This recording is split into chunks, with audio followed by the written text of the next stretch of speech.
My guest today has spent more than 20 years inside fashion and beauty at brands like LVMH, Elizabeth Arden. I don't know why I can never read, but my guest today has spent more than 20 years inside fashion and beauty at brands like LVMH, Elizabeth Arden, and Nordstrom. Um, she's now the founder of the Digital Runway, a media brand covering what happens when fashion meets AI. She's spoken at CES, the UN Science Summit, and recently with the BBC about wearable technology. Janey Park, welcome to Thoughts on Tech and Things. It's great to have you.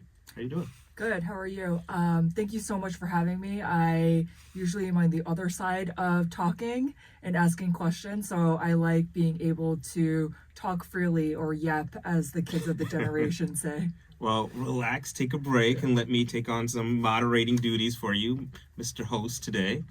All right, so I wanted to just open up, Janey, by just talking about the craziness.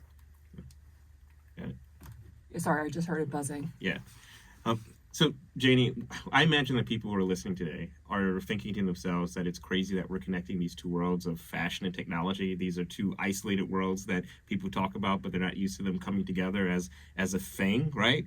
It's like oil and vinegar. At least maybe this is me. I'm not the stylish person in the room here who's talking about this. But in that same way, I would imagine that people in fashion aren't necessarily thinking about AI, robotics, quantum, the kind of emerging technology stuff that we talk about. But you are like smack dab in the middle of these worlds where these two things collide. And so I'm just wondering, for someone who's never heard the idea or the terms fashion tech, like how would you explain the space that you live in?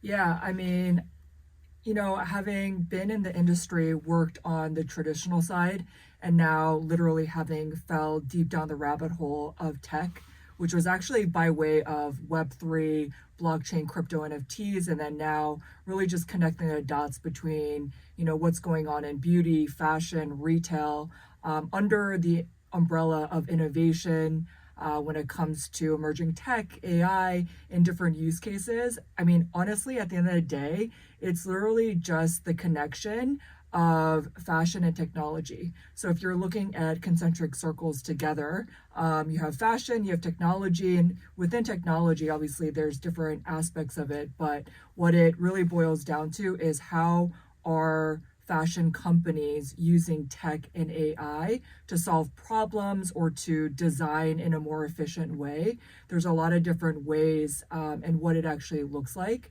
But really, at the end of the day, it comes down to the integration between the two. And I think it has already existed for many years.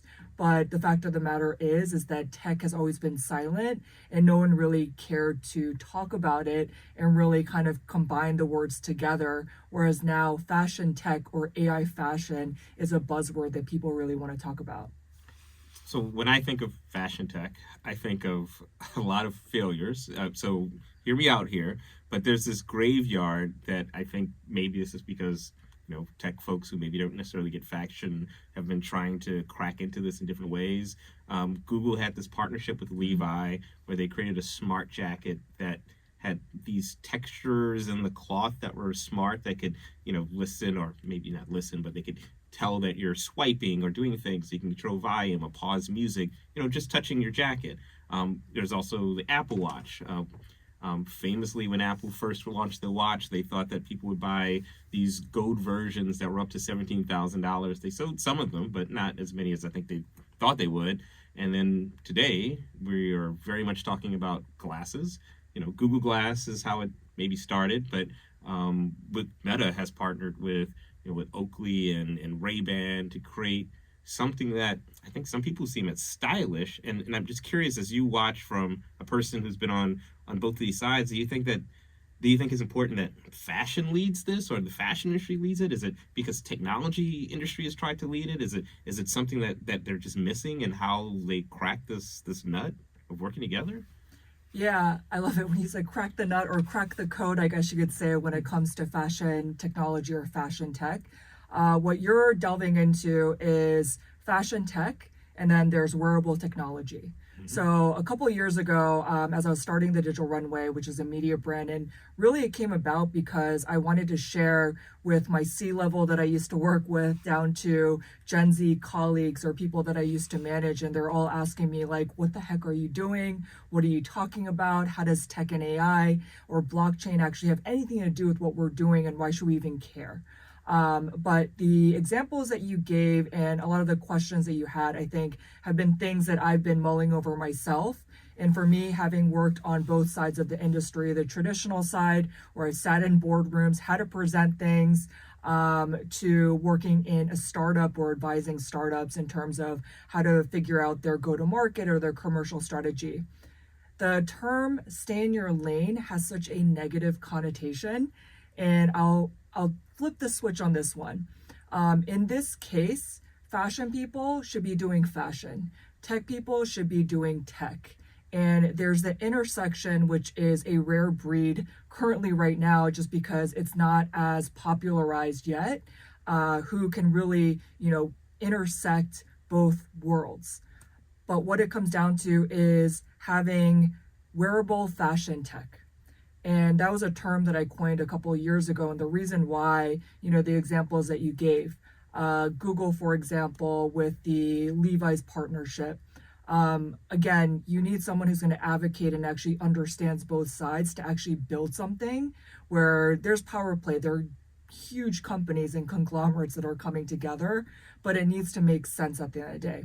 The Meta partnership with EssilorLuxottica, which is one of the biggest eyewear companies in the world, they started out with Ray-Ban and then got into more what they're calling, instead of AI, athletic intelligence. So they are getting into Oakley performance and how to use, smart glasses or AI glasses or whatever you call it, wearables, in a performance mindset, right? So if you are running or you're doing extreme sports, you're actually wearing Oakleys that could capture that in a different way than the Ray-Bans could.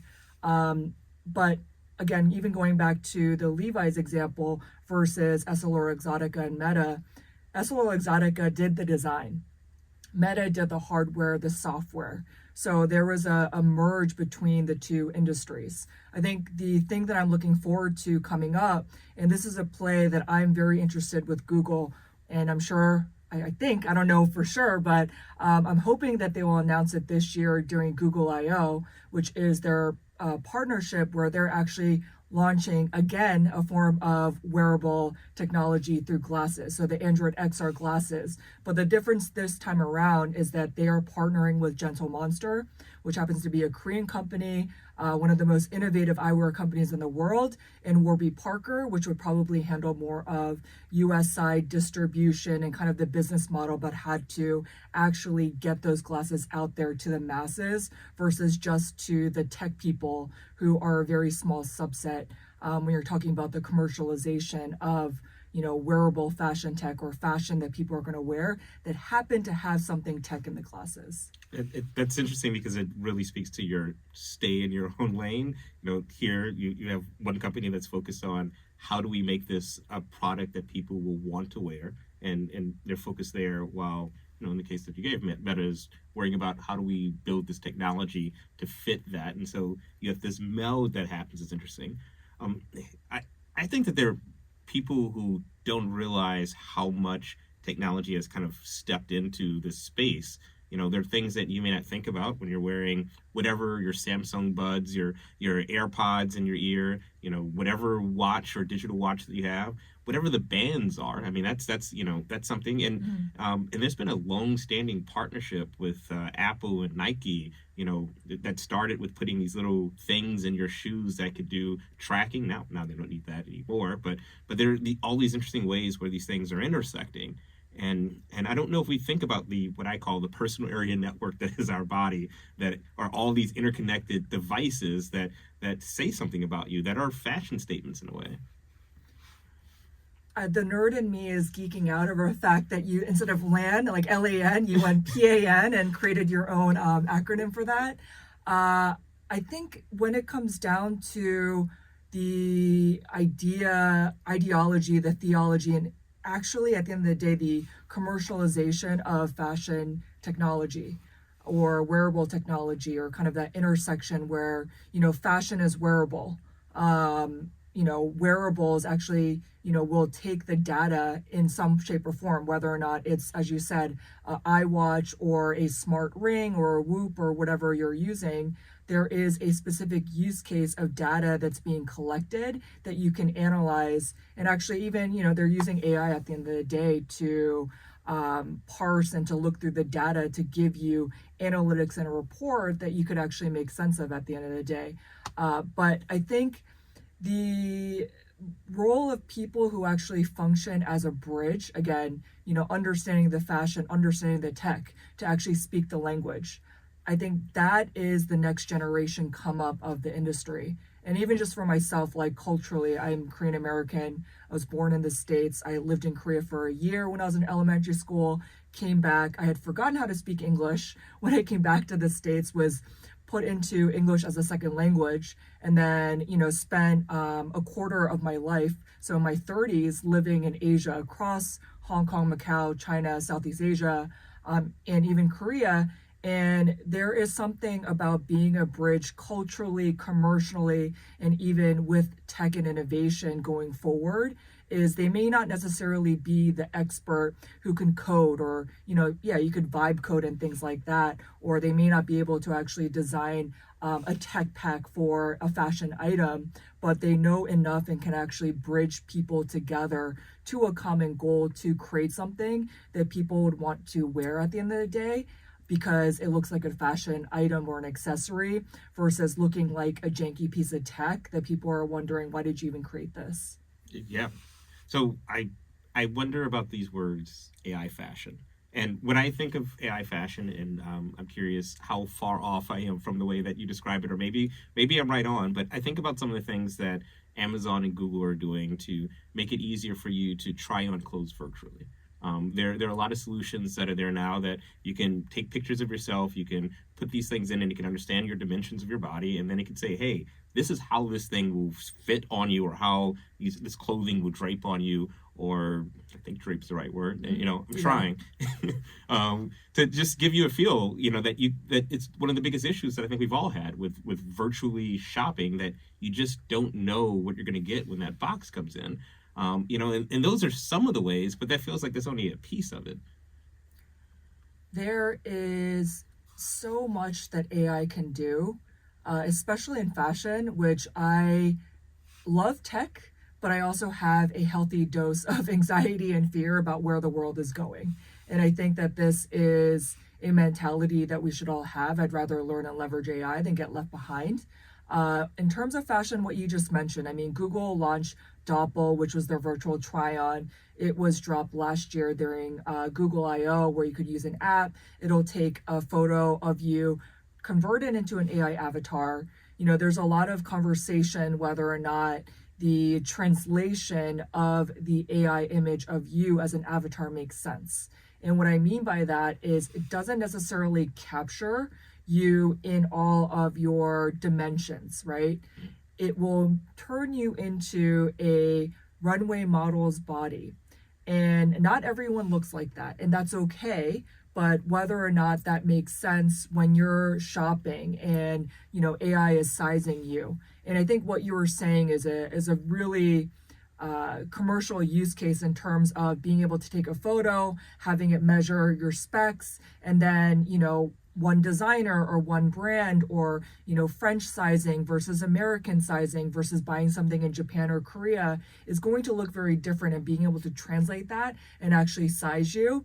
Surprisingly, that is not really a very widespread or ubiquitous use case that people are actually using right now.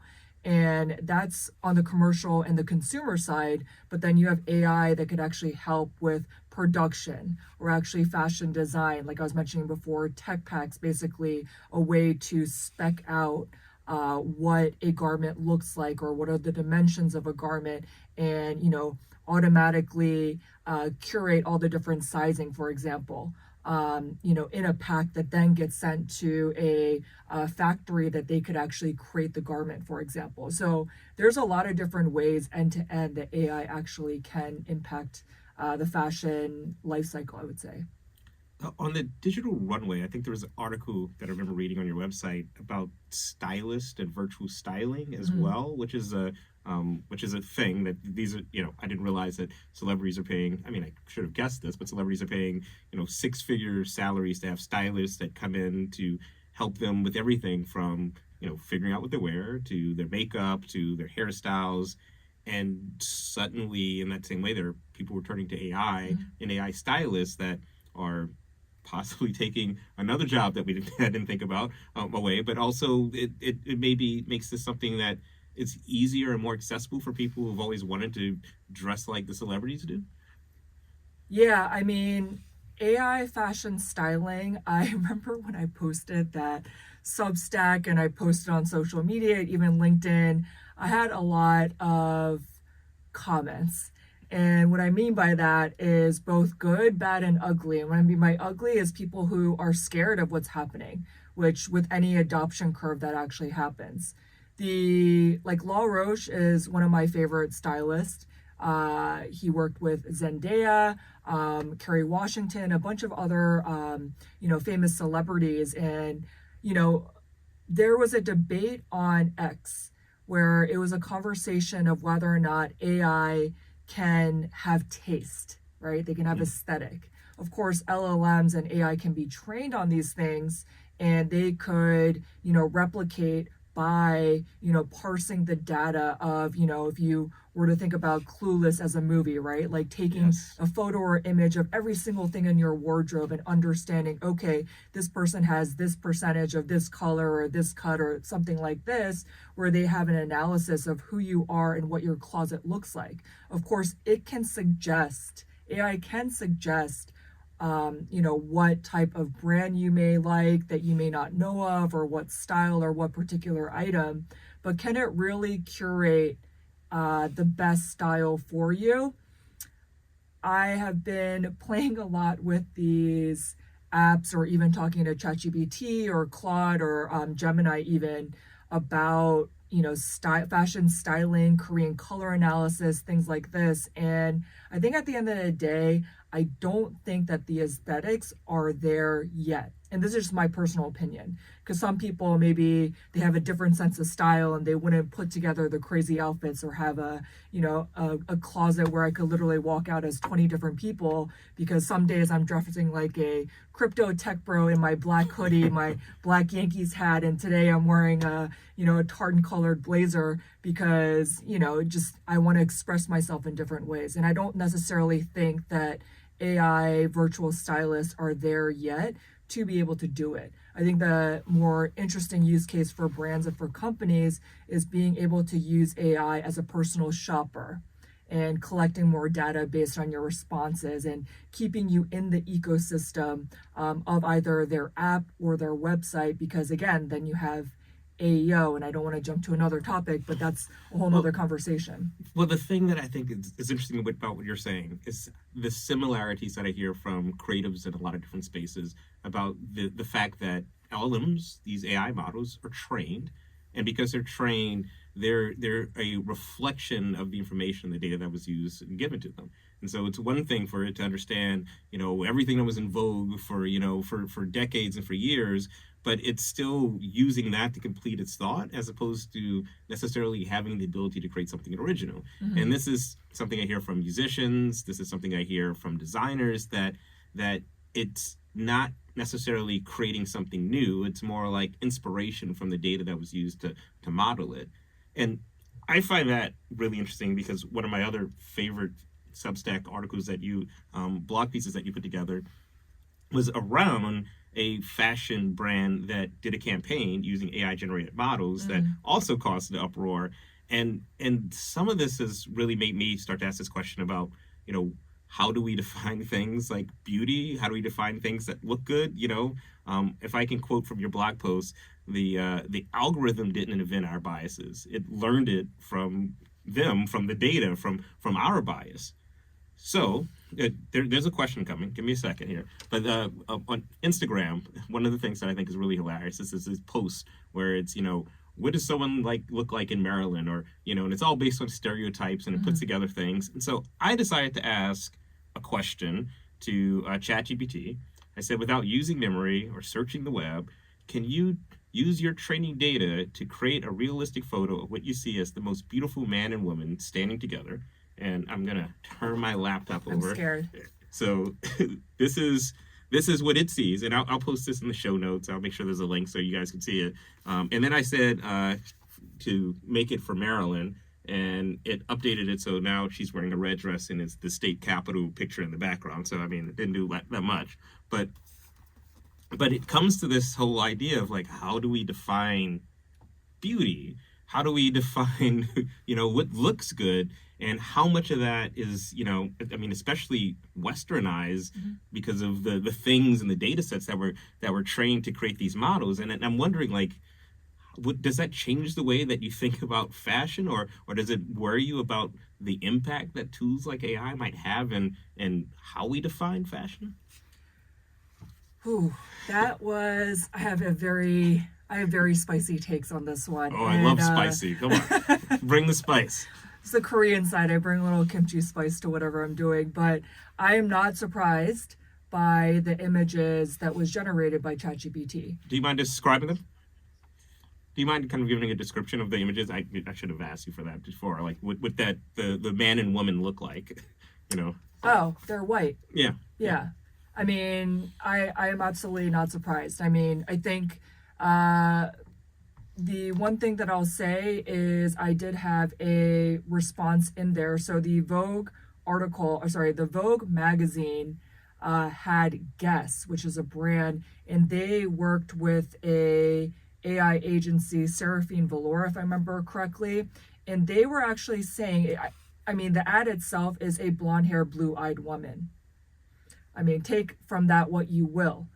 They themselves are actually minorities, people of color. So they actually tried, to create AI models that were women and people of color. They did not get the best response on the algorithm, or people didn't hit like, comment, save, share, engage. So my whole thing is, if you want to support diversity and innovation, do it with where you put your attention, your money, and how you support, different people. Because I think that this is a problem. I have a friend, she's Afro-Latina, she has vitiligo, where is a skin condition where, you lose your melanin, and she had to train her AI so that it will look like her that had vitiligo, because there wasn't a way for her to get that kind of response until she started feeding it images and it actually learned from that. So AI, as much as, it learns from the data set, and then the algorithm, we're talking about social media or even how we spend our money. Are we buying from an ad like that Guess ad that I mentioned because it is a person of a specific race or it looks a certain way? And I'm not saying that there shouldn't be certain models or there should be more of this or anything like that. I think that there needs to be diversity and representation, and that's what is missing right now.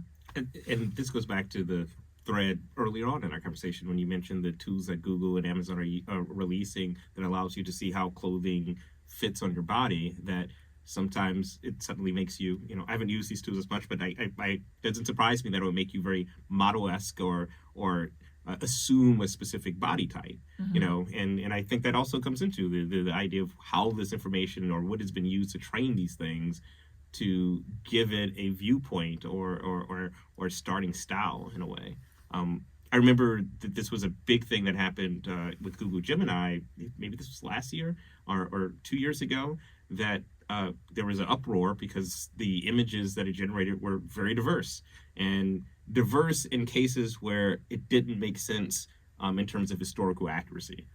The signing of the Bill of Rights or the Constitution, and suddenly there's a multicultural group of people that weren't there. And this this kind of comes back into the same thing, the sensitive areas about the balance of how we see ourselves, how we view the world, and in the lens that suddenly we have tools like AI that are putting that same lens that we've used to train it towards the way that we write, the music that's being generated by these tools, as well as fashion and design. I didn't mean to. I think we both went to a spicy place. Yeah, no, I mean, I'm all for it. I mean, this is probably like a whole nother segment in terms of like racial diversity, representation, culture, and what that looks like in terms of tech and AI. And I think it looks different in different industries. You know, as you said, like even with music, you have people in the music industry who are very pro AI, and other ones saying that it's going to kill the industry. I think the bottom line is that AI is literally coming for everything, and it will impact jobs, and it already has at the end of the day. So it's a matter of whether or not you're going to, again, you know, just something that I always tell people, you're either going to learn and leverage AI or you're going to get left behind. I'm sorry if you feel like it's, you know, a environmental issue or for ethics or whatever that you don't want to engage with it. But, you know, I'm not a spring chicken. I'm in my 40s. Like I've been around the world, and also I've been through different, you know, hype cycles. Whether or not it was social media and talking about Foursquare, e-commerce, you know, using live commerce and social commerce. I remember every single juncture having to fight people. And I was always that person that was like thinking ahead and trying to figure out like what are the different dots to actually make it make sense for people, but also leverage and use technology to create a different experience, both physical and digital. Well, speaking of commerce, I think that's one of the places that we've probably seen the biggest change in this industry, because now it's easier than it's ever been to launch a new brand, launch a new product, to create products of all type. I am constantly amazed of the amount of entrepreneurs that I run into that are launching businesses, and it's, you know, it's clothing, it's backpacks, it's new shoes, it's all these things. And you know, in commerce and Amazon, you know, for better for worse, makes these things easier. I'm wondering if you find that there's, I guess, more diversity of product, that it's, you know, filling up your closet space, you know, as opposed to the tentpole brands, as technology has had a role in this. That is a very interesting take, and I'm not really quite sure if I've ever thought about it from that perspective before, whether or not tech has created a diversity. I guess it can create a new category, which is going back to the whole idea of wearable fashion tech or wearables, and what that looks like. I think having accessories that I would actually want to wear because it looks nice, like, you know, having, you know, an NFC chip. I mean, usually if you see me out in the wild, I have NFC chip nails because I want people to connect with me and network quickly versus like opening up my phone and going through this process. And just for anyone who doesn't know, like NFC means that like you can tap your phone against it and send someone a message, like your business card. So you have your business card literally in your fingernails. Yes, I have my LinkedIn on the left side, and I have Substack on the other. The same technology that people use for a hotel card, for example, a key card. But I think the whole new category that's coming in, I think that's going to be the interesting part going forward in terms of what that looks like. And I don't think that I've seen anything so incredibly wow that has knocked my socks off. I've seen a lot of, I don't know if I can cuss on here, but bullshit, BS. You can. Okay, I've seen, well, not like, mom and dad, I'm sorry, Korean mom and dad, Mama and Papa Park. But for example, like the friend necklace. It's essentially an Apple AirTag on a lanyard that got funded. And something like that still boggles my mind, that they would get funded and blow majority of the money on a domain friend.com and the rest of it on a New York City subway campaign that got so much trolling and hate. It's a negative kind of marketing, but they still got some press out of it. But at the end of the day, they had to lower their price point from 129, I think, to 99 or something like that. Actually, don't quote me on that. But they had to change their price point, and it was recorded in the media that they only sold 1,000 units.